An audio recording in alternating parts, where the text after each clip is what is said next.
Vieš, že povrch Marsu poznáme lepšie než dno našich vlastných oceánov? Oceán pokrýva väčšinu našej planéty.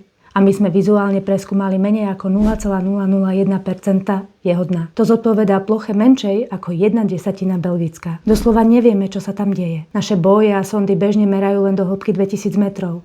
Všetko hlbšie je temné územie, ktoré občas osvietime lúčom baterky počas vzácnej expedície a baterku hneď zhasneme. A práve tam, v tých nepreskúmaných hĺbkach, sa odohráva niečo kľúčové. 75% všetkých sopečných erupcií na Zemi prebieha pod vodou. Tektonické zlomy, podmorské sopky, hydrotermálne prieduchy.